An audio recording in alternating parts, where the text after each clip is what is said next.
Nagkaroon po ng minor phreatomagmatic eruption sa main crater ng Bulkang Taal kaninang umaga.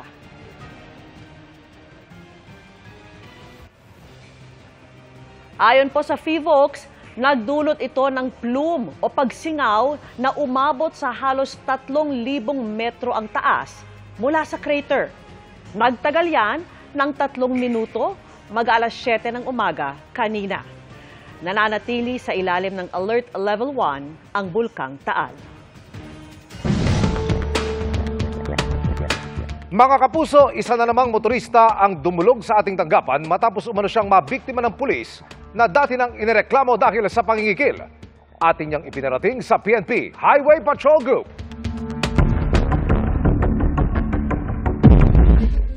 Walang-ala talaga. Kulat na ako, kala ko nakatingin ka lang sa akin. Baka naman pwedeng bawasan mo. Sinasabi ko yun. Makaraang matampok sa inyong kapuso Action Man noong September 29 ang pangingikil ng isang PNP Highway Patrol Group Corporal sa isang motorista sa lungsod ng Pasig. Isa pang nabiktima umano ng pulis ang dumulog sa amin.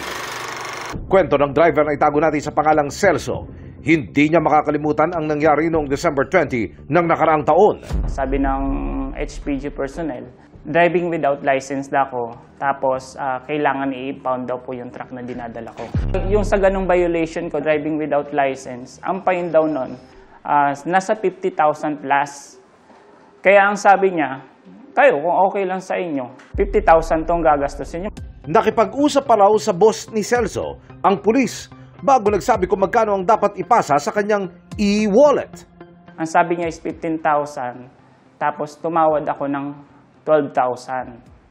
Tapos, umokay siya sa 12,000. Agad niyang kinuha yung cellphone ko at siya mismo yung nag-send ng 12,000 papunta doon sa account niya. Makaraang malagasan ng 12,000 piso, sumangguni si Celso sa LTO. Maliraw ang naging panakot na paglabag sa kanya ng HPG Corporal.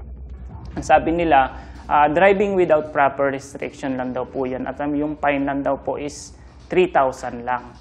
Pero hindi po impoundable po yung sasakyan.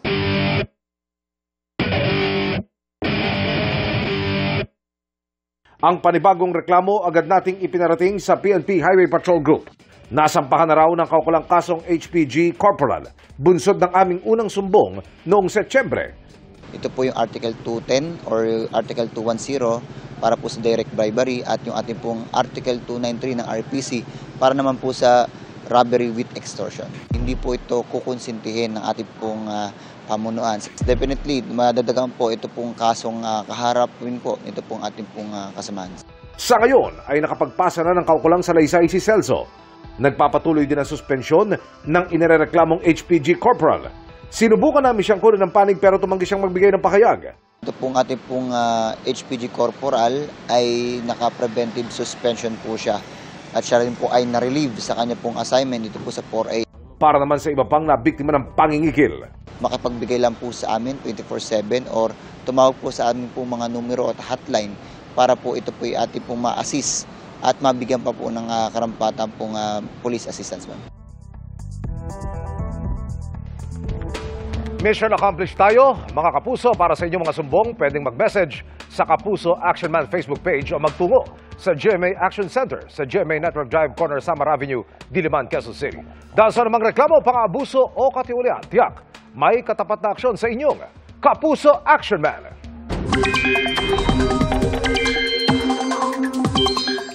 Mga kapuso, nasa loob na ulit ng Philippine Area of Responsibility ang Bagyong Uwan. Huling namataan ang sentro nito sa layong 210 kilometers northwest ng Itbayat. Ayon sa Pag-asa, wala naman ng inaasahang epekto ang Bagyong Uwan sa halos buong bansa, maliban lang sa ilang bahagi ng Northern Luzon na hagip pa rin ng mga kaulapan at malakas na hangin.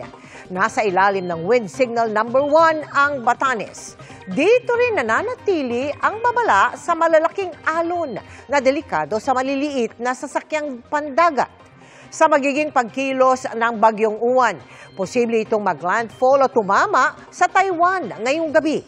tuluyan na itong hihina at posibleng maging tropical depression hanggang sa maging low pressure area na lamang. Samantala, nakakaapekto na rin sa bansa ang Intertropical Convergence Zone o ITCZ. Posible ring magkaroon ng localized thunderstorms.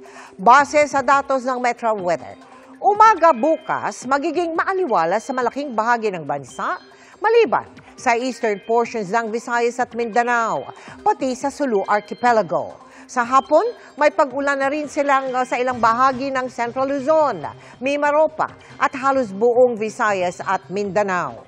Matitinding ulan na pwedeng magpabaha ang dapat paghandaan lalo sa Samar at Leyte provinces, sa Bohol, sa Negros Island Region, Caraga, Davao Region at Soc-Sargent. Maayos na panahon ang mararanasan sa Metro Manila. Pero mag-monitor pa rin sakaling magkaroon ng localized thunderstorms sa hapon o gabi. Mga kapuso, humanda ng makisaya, makijam at makitawa dahil 3 tulog na lang. Sparkle 30, the 30th anniversary concert na. At getting ready na ang Sparkle Stars na makabonding ang fans at kanilang fellow artists. Makichika kay Nelson Canlas. Overflowing with excitement ang Sparkle teams, Sparkada members at ilang cast members ng youth-oriented show na Maka Love Stream na kasama sila sa isang malaking milestone ng Sparkle GMA Artist Center, ang Sparkle 30. Dinalaw ng GMA Integrated News ang rehearsals ng Sparkle artists para sa pre-concert na gaganapin sa Sabado sa MOA Sky Amphitheater. Kinabahan ako, hindi ako sumasayaw eh. Kaya nga nagulat ako dito sa 30, sasayaw ako eh. Nagmistulang reunion naman ang rehearsals para sa ilang stars. Reunion on stage, kaya I'm super excited to see, mga nakasama ko dati na hindi ko masyado nakikita ngayon. Na-miss ko yung Sparkada actually. And since anniversary nga ng GMA, hindi lang namin siya sinaselebrate kasama ng mga artists, but kasama din ng mga fans. May konting lungkot dahil aminado silang hindi sila kumpleto sa Sparkle 30. Marami raw kasi sa kanilang mga kaibigan ang nasa loob ng bahay ni Kuya ngayon. Alam naming miss nyo na kami, pero miss na rin namin kayo. Pero wag muna kayong uuwi wag muna kayong lalabas. Hanggang big night pa kayo, guys. Sa mga gusto pong pumunta sa concert namin, ayan, mag-register lang po kayo, punta lang po kayo sa page ng Sparkle. Nelson Canlas, updated sa Showbiz Happenings. Peke ang notaryong inaalok ng isang grupo sa labas mismo ng isang opisina ng gobyerno sa Pasay. 4 ang arestado sa modus na gumagamit ng pangalan ng isang abogado at isang prosecutor. Nakatutok si John Consulta, exclusive. Sa surveillance video ng NBI OTCD, kita ang transaksyon sa isang tolda sa Pasay na nag-aalok ng notaryo mula sa pagtanggap ng kliyente hanggang sa pagdadala ng dokumento sa hiwalay na bahay para doon inotaryo nang maiabot na ang bayad.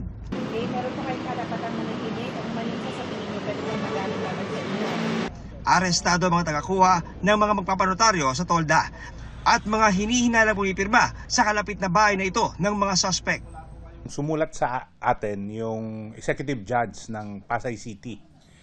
Nag-request siya na hulihin itong ang mga nagnonotaryo na mga peke naman. Nagtayo talaga sila ng opisina sa labas ng isang government office. May ginagamit silang isang abogado na nung biniripika naman namin ay hindi po license as walang notarial commission dun sa Pasay. At nung nag-testing nga kami ay hindi naman yung abogado mismo ang pumirma. Natuklasan din ng NBI na may pangtatak din ang grupo sa ilalim ng pangalan ng isang abogado na prosecutor ng DOJ kahit walang pahintulot mula sa kanya. Sa umpisa, todo tanggi ang inabutang suspect sa nabistong modus.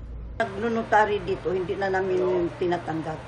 Pero nang ma-recover ng NBI ang mga pangtatak at iba pang ebidensya, nagbago na ang pahayag. Anong dahilan? Para mabuhay kami kasi wala na si attorney. Diba? Tapos may sakit pa ako. Ano po sakit niyo? Mayroon pong diabetes, mayroon pong high blood. Kumpiskado rin ang computer at mga gamit sa paggawa ng peking notaryo ng grupo. patong-patong na reklamo ang kinakaharap ng 4 na inaresto. Kinasuhan natin sila ng violation ng Article 172, which is falsification of public documents.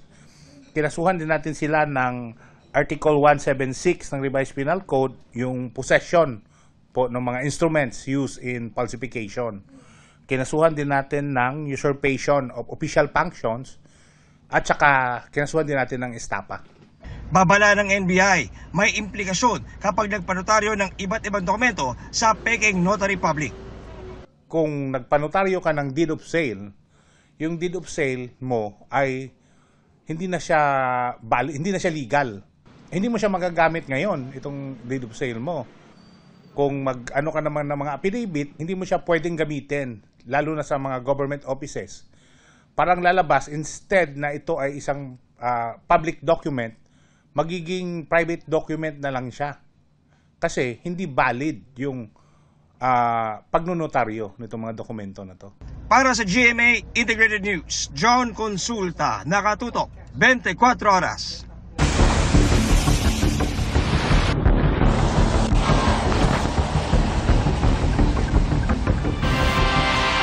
Pinagdugtong-dugtong na kawayan muna ang nagsisilbing tulay ng ilang taga Santa Fe habang hindi pa naayos ang nasirang bahagi ng Pangasinan-Nueva Vizcaya Road. Posibleng abutin pa kasi ng 1 buwan bago malagyan niya ng pansamantalang one-way na daan. Nakatutok live si Rafi T. Rafi. Dito nga sa aking kinaroroonan ni Emil, makikita dito sa aking likuran yung putol na bahagi nitong Pangasinan Nueva Vizcaya Road dito sa Santa Fe, Nueva Vizcaya. Hindi lang natabunan kundi yung mismong kalsada yung tinangay ng landslide. Kaya naman hindi ito madadaan sa simpleng clearing operation lang para ito ay mabuksan.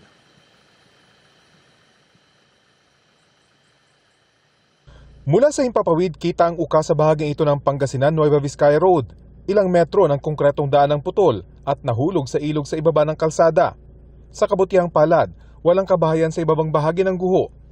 Pero malaki raw ang epekto ngayon ng pagkaputol ng kalsadang nagdurugtong sa Santa Fe, Nueva Vizcaya, patungong Tayog at Santa Maria sa Pangasinan. Kaya nito, imbis na lalapit ang travel ng mga sasakyan papunta ng Manila, daan ng Pangasinan, wala na. Paano na kami? Bukod sa mas mabilis na daan ito patungo sa T-Plex para sa mga manggagaling ng Isabela, Kalinga at Cagayan, marami rin ang nakatira sa 4 na barangay ng Santa Fe na wala nang magawa kundi tumawid sa pinagdugtong-dugtong na kawayang nagsisilbing pansamantalang tulay. Na-inspeksyon na raw ito ng isang lokal na kontraktor ng lokal na pamahalaan. Bato ang gilid ng bundok kaya posibleng abutin daw ng 1 buwan para malagyan ito ng pansamantalang one-way na daan. Kung mabilis tayo, hindi aabutin ng 1 buwan. Ganun po. Lalo kung tutulong ang highways, oo. Kung kukutungin, wala na naman. Kutungin na po. Humigit kumulang 20 landslide pa raw ang hindi pa nabubuksan sa kahabaan ng kalsadang ito. Maging mga bahagi ng bundok na may slope protection, gumuho rin matapos masira ang net na harang. Sa bahaging ito naman ng ilog na bumabaybay sa kalsada, bumagsak din ang isang bahagi ng konkretong retaining wall, dahilan para abutin ng tubig ang bahay nila Nanay Maria Teresa. Sa kabutihang palad, nag-evacuate sila bago ito mangyari. Sira ang kanilang kusina at malapit nang gumuho ang kanilang buong bahay. Pero hindi nakaalis ang isang alagang aso sa kabilang pampang. Nahulog din ang isang sasakyan. Nakita ko nga po yung bahay ko na nauna na po yung kusina na bumagsak. Wala na po Hindi po namin alam kung saan nga po kami pupunta. Pati yung kabuhayan nga po namin patay. Wala po kaming, naisalba lang po namin yung mga gamit namin na iba, yun nga lang, wala na kaming matitirahan.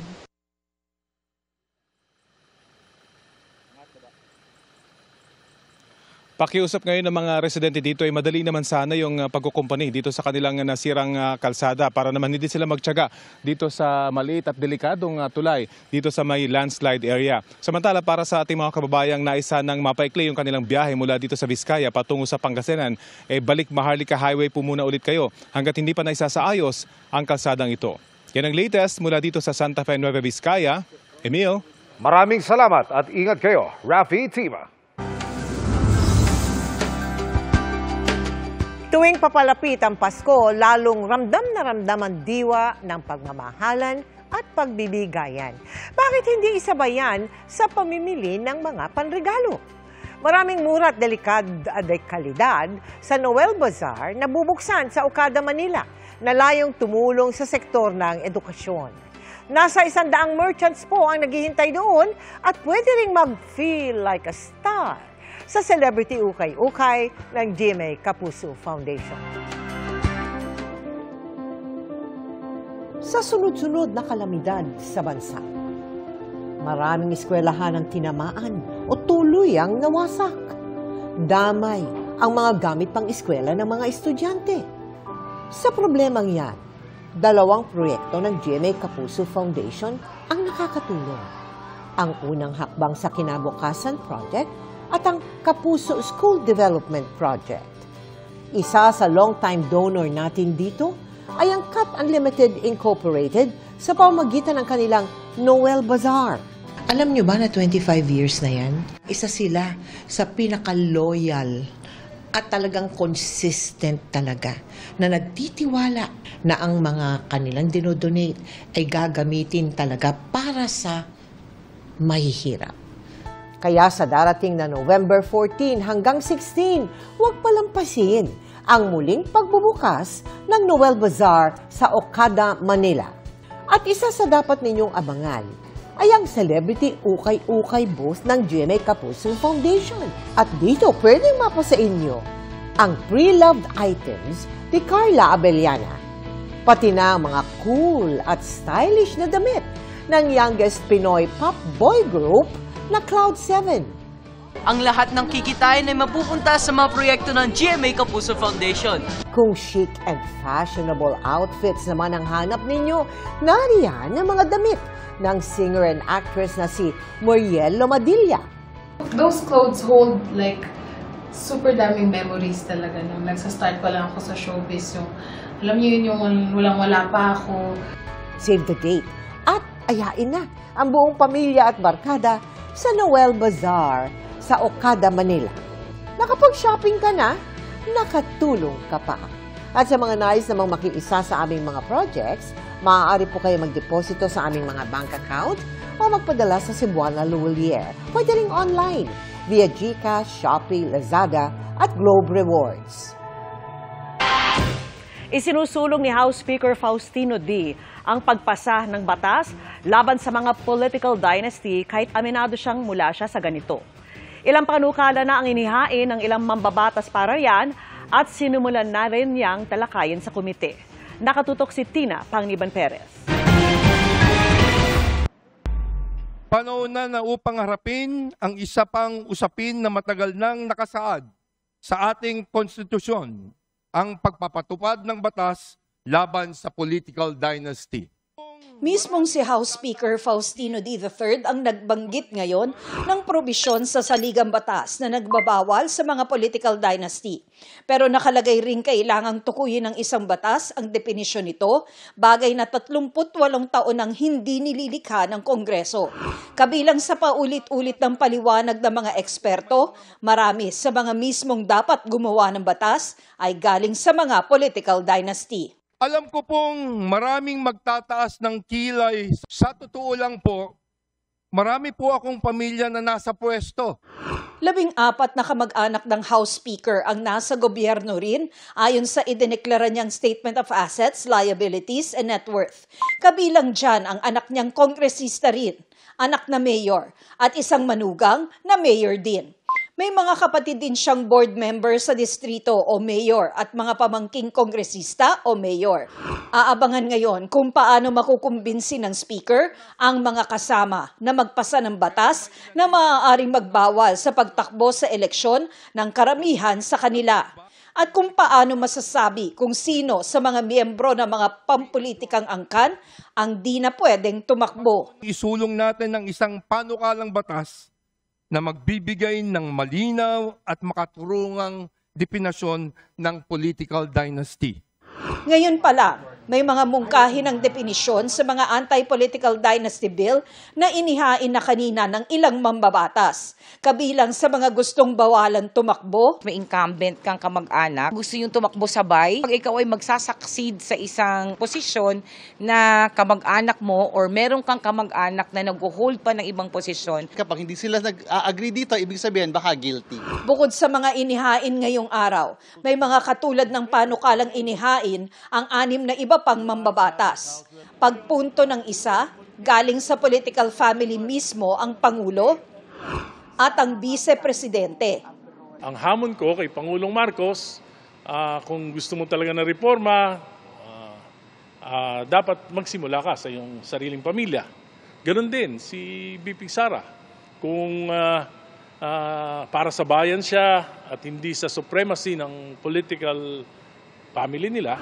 Sinimula na rin itong talakayin ng House Committee on Constitutional Amendments kanina, bagamat hinihintay pang ma-refer sa committee ang ilan sa mga panukala. Para sa GMA Integrated News, Tina Panganiban Perez, nakatutok, 24 oras.